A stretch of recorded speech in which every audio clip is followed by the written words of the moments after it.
Welcome to Pilates Teacher's Manual, your guide to becoming a great Pilates teacher. I'm Olivia, and I'll be your host.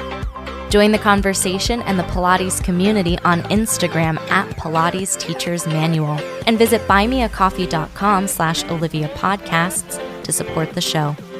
Today's chapter starts now.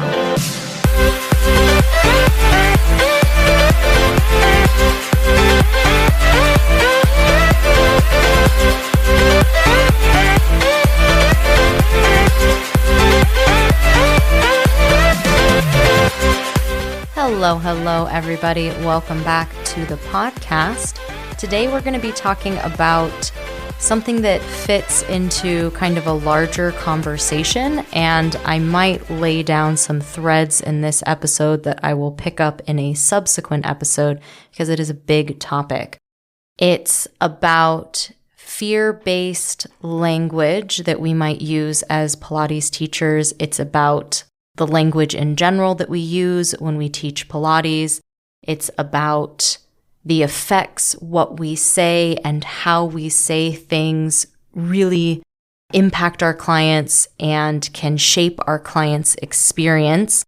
And even just talking about what I'm going to be talking about, you can see that this is probably bigger than what I can cover in a 20-minute episode. But I'm going to try to lay out the framework here that words matter, the words that we choose to say matter, and it is important for us as Pilates teachers to be really thoughtful about what and how we say things, especially when we're talking to clients. Our clients look up to us, they trust us, they see us as experts in the field of fitness and the field of Pilates. They really trust what we're telling them, and what we tell them is going to shape the experience that they have in our class and in classes for years to come, potentially in their life for years to come. This is something that I feel really passionately about. I think that it's really, really important, and I'd love to dive into that this week. We play a really big role in our clients' lives when it comes to movement, when it comes to Pilates, when it comes to the stories our clients tell themselves about movement, about Pilates, and about themselves. The way we talk about exercises and sensations that we might feel in our body, whether we are normalizing them or demonizing them, it can prime our clients to expect an outcome, which just by expecting it is more likely to happen. So this episode is not entirely a downer. Like, I am covering something that is really important and can have a really big impact, but that impact can be positive or negative. On the positive side of things, we can set our clients up for success by building them up, by letting them explore sensations that they might be feeling without judgment, without fear. We can prioritize the effort over the outcome, the fact that they're trying to do something more than them doing it perfectly, which normalizes what is the process of learning, which is clunky and has a non-linear path of progress. It's not every day is a little bit easier, but if you try every day, it does get easier. We can create our classes so that movement is seen as an adventure and a journey, and empower our clients to make choices for themselves about what's right for them, about what's feeling right in their bodies, and build up their confidence so that they can do things that maybe they thought they couldn't do at one point, but we get them in a place where they can try and with time, with practice, potentially succeed. On the other side of that spectrum, our words can also have a nocebic effect, where our clients can feel pain or feel that they've injured themselves, even when there's no injury there, simply because we've told them that something is dangerous or that moving in a certain way will lead to injury, even if it's untrue. There are several studies documenting this, including one that I read from 2018, where they had participants with these kind of electrodes on them, and the electrodes would heat up, and they would ask people how hot they thought they were going to get, like how painful do you think this is going to be? And what they found is regardless of how intense the heat was on the electrode, however people thought it was going to come across, whether they thought it was going to be really hot and really painful or whether they thought it was going to be okay, regardless of what it actually was, the way they recorded their sensation, the way they felt it, matched their expectation. If they thought it was going to be really hot, they said it felt really hot, even if it wasn't really hot. So if we're in a Pilates class and telling people that they can't do a lunge where their knees go past their toes, that that's dangerous and unsafe, they might feel that they're going to hurt themselves if their knees go past their toes at any type of movement. We've accidentally primed them to expect a negative outcome based on, that alignment of knees past toes, even though our knees go past our toes every time we go downstairs. The reality is almost not as important as the expectation. And as a teacher, we're setting an expectation for our clients, whether it's an expectation for success or for failure or for pain or for sensation without judgment, but we really set the tone for it as teachers. We want what's best for our clients. We want to look out for them. We want them to be safe. We want them to do well. And even with those intentions, our words can still have unintended consequences. For example, I have a client who had a Pilates teacher tell him over 10 years ago that he had weak glutes. 10 years ago. I've worked with him for several years myself, and I can tell you that he's working on pistol squats, and he is so strong. Pistol squats are a single leg squat. Like, he's got glute strength for days. He is so strong. But this is a story that is ingrained in his mind that whenever he comes up to an exercise or something new, or maybe we're progressing in that pistol squat and it's getting a little more difficult, he always defaults to, well, that teacher told me I had weak glutes. And so there can really be a lasting impact here on what we say and what we tell our clients, especially if we're telling them that something's wrong with them. I think the neck is a really great case study for this because any unexamined beliefs or fears that we have about the neck can subconsciously come out when we're talking about exercises and then influence our clients. If you've ever had anyone try a Pilates class and you teach the 100 or you teach the series of 5, I can almost guarantee that they're going to tell you, if you ask them, that it's bothering their neck. How we respond to them sharing that discomfort can really shape their experience, though. So I understand, especially like the neck is a whole can of worms for itself, and there is a knee-jerk response that the neck is important, the brainstem is there, the vertebrae are the smallest there. I understand that kind of knee-jerk response to protect, but is, moving our neck dangerous? Like, is flexing our neck dangerous? Is loaded neck flexion dangerous? Is it dangerous in Pilates? Is it something we need to be worried about as teachers who are leading a class? What I would say to that knee-jerk response, if you had it and I've had it as well, that, oh my gosh, no, we have to be careful of our neck, is that neck muscles are the same as every other muscle in our body. They get stronger the same way. They protest the same way when they get fatigued. And the way to get them stronger is to gradually increase the load. If we're talking about neck flexion and something like a bridge, a point of tension can be whether you can bridge with the headrest up or the headrest down. Is bridging with the headrest up dangerous? And neck flexibility, like the flexibility of our neck muscles, our ability to go into increased flexion, is the same as bending over and touching your toes and getting more flexible in your hamstrings and your back muscles. And the same way it is developing flexibility for the splits or developing flexibility and range of movement at your shoulder. So if we know that in other parts of our body we can get stronger and more flexible, it makes sense that our neck can also get stronger and more flexible if we use it, but we have to use it. So when people tell me in class, in the ab series, in the 100, in supine arms, anytime we're doing a chest lift, that their neck is bugging them, instead of telling them, oh my gosh, you should put your head down, oh my gosh, you have to protect your neck, or kind of getting them worried about the sensation that they're feeling, I like to ask a question, and that question is, do you think you can keep your head lifted for 2 more breaths?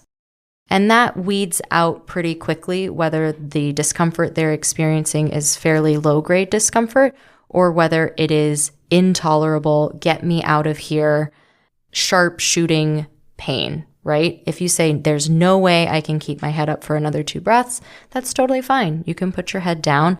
The discomfort goes away in our neck muscles when we're not using them, right? It goes away really quickly. You look side to side, your neck's like, all right, I'm fine. If they say, yeah, I can definitely do it for 2 breaths, then this is just run-of-the-mill discomfort. It's the same soreness you feel if you're holding a plank for a long time or you're doing a really difficult exercise and your arm gets tired. It's the same. By working through that discomfort, by asking our clients to look a little bit deeper into that discomfort and not immediately default to, if it hurts, don't do it, then we create an opportunity where clients can see that not all discomfort or pain is related to injury, and sometimes there is discomfort when we are exercising. Just like your wrists in your plank, we give the same suggestion. If you'd like to come down to your forearms, you can, but if you want to get stronger in your wrists, in your forearm, increase that wrist flexion so that you can hold a plank more comfortably, you have to practice doing that position. The bottom line is we don't want our clients associating discomfort with danger because they are not the same thing. That makes clients less likely to do exercises or movements that they aren't as good at, they might be a bit weaker at, and then they won't get stronger and it won't feel better. I think one of our primary objectives is to help our clients get stronger, provide the opportunity for them to get stronger, and sometimes that's doing things that don't feel super comfortable, but there is a hump. We can get over it. It does get better, but not if we just avoid that at all costs. Coming up after the break, it's complicated. Everything's complicated. Let's see if we can tease out some more things about the impact of our language on our clients.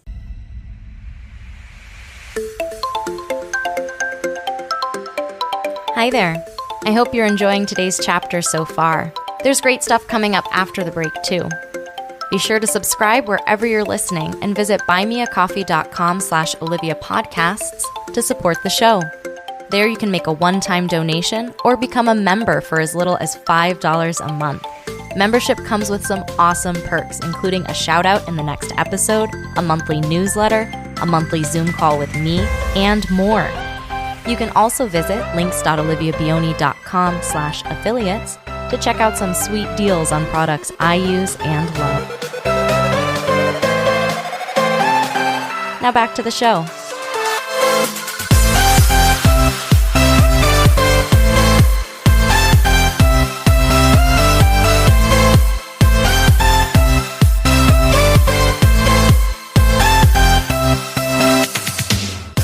It's complicated.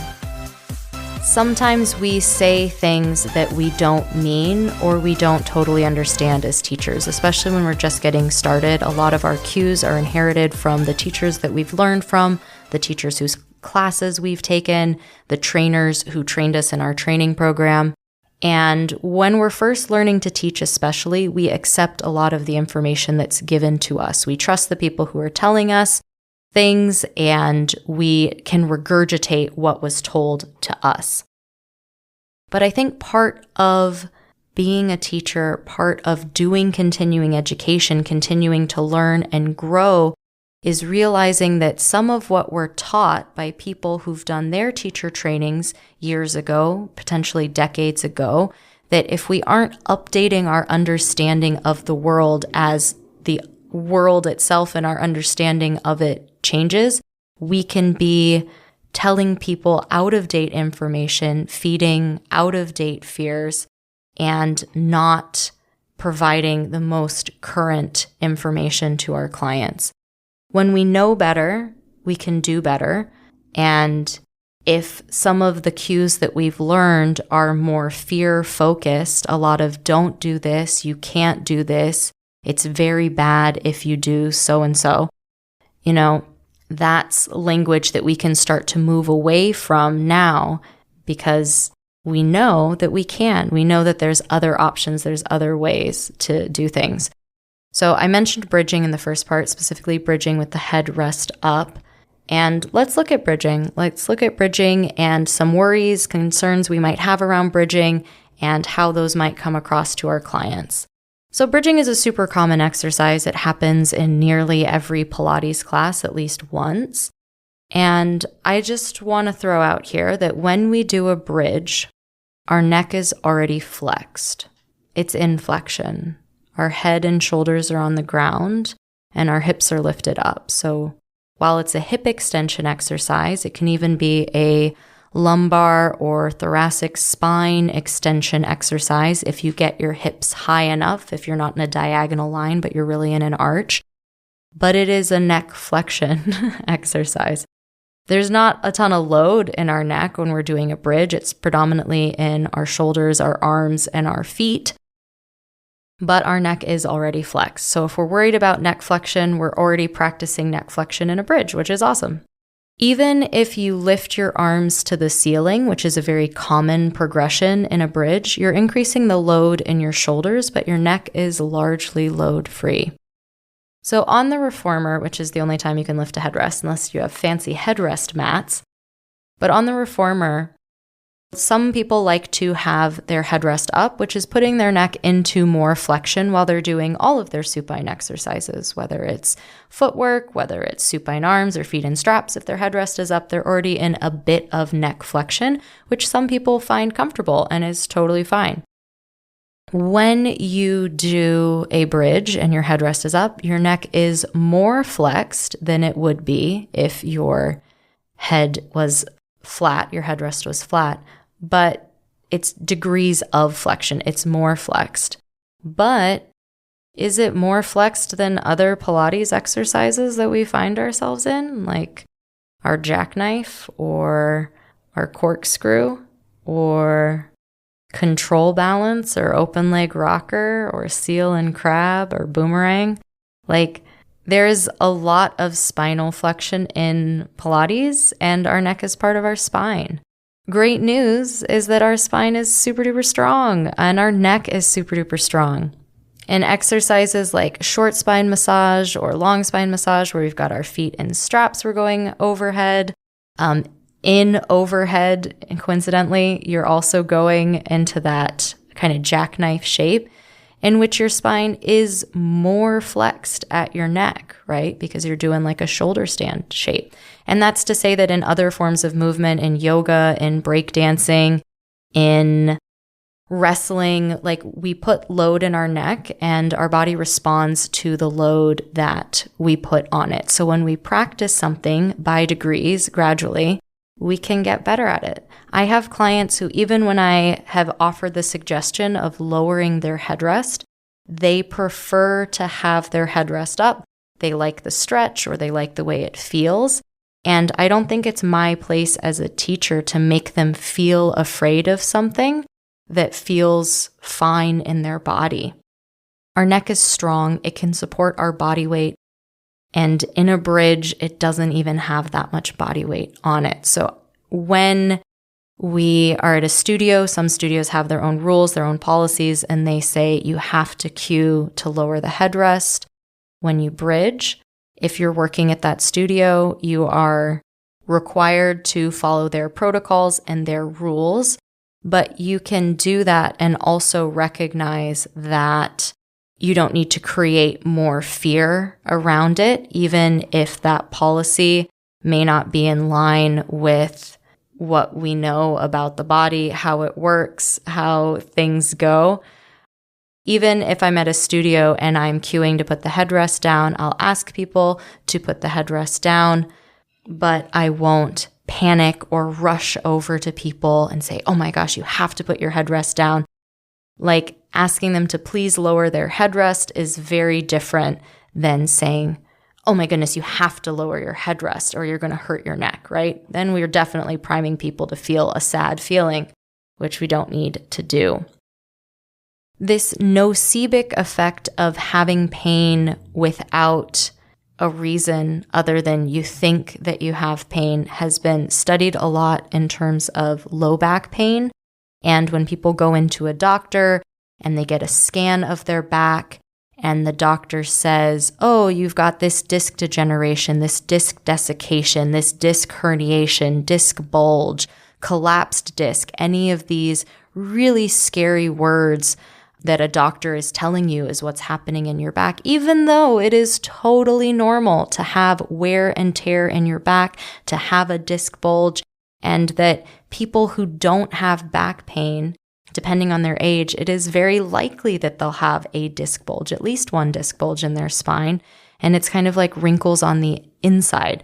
And it's not something we need to be panicking about or super duper concerned about. It's just one factor in pain and the way we may experience pain. But when a doctor in their white lab coat and their authority tells you that all of this stuff is wrong with you, people begin to feel pain even when they didn't have pain before because they have fear around the movement. When we're afraid of moving, we move less, which does not help with pain, does not help decrease inflammation, does not help with any of the other factors that moving helps us with, things like reducing stress. It's great for your mental health, helps you sleep better, helps you feel better, you feel more confident, you feel like an agent in your life, like all of these self-efficacy pros that we get from exercising. When we're afraid that exercising is going to hurt us or we're afraid of pain, we stop moving, and that is not good. Pain is multifactorial, and I don't want to be a contributing factor to my clients' pain by setting them up to feel uncomfortable or unsafe. There's obviously a lot going on here in this episode. And as I said, I think in the next episode, I'm going to talk about how to frame our cues in a more positive way so that we can create the best experience for our clients. I'm already thinking now I've got more to say on this, but I'll wrap it up here. Big takeaways are that bodies are strong and resilient. Load is the biggest predictor of injury, not alignment. Pilates is safe, particularly because the load that we're working with is not enough to cause injury. Gradually increasing load is the way we get stronger, whether it's our neck, our knees, our wrists. I think we can do our clients a great service by setting them up to have a positive experience, both in our class and in their body, years to come. Big thank you to all of my supporters on Buy Me a Coffee. I appreciate you supporting the project and contributing to this project, especially to Sharon, our newest supporter. I hope to meet you in a coffee chat soon and talk Pilates goodness. If you want to get in on that, visit the Buy Me a Coffee page, become a contributor, and let's chat. I hope you have a great couple of weeks. I'll be back with more information about this topic. So I'll talk to you again soon.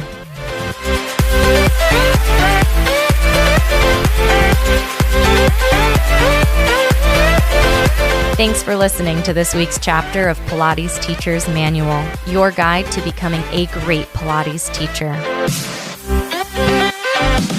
Check out the podcast Instagram at Pilates Teacher's Manual, and be sure to subscribe wherever you listen. For more Pilates goodness, check out my other podcast, Pilates Student's Manual, available everywhere you listen to podcasts. The adventure continues. Until next time.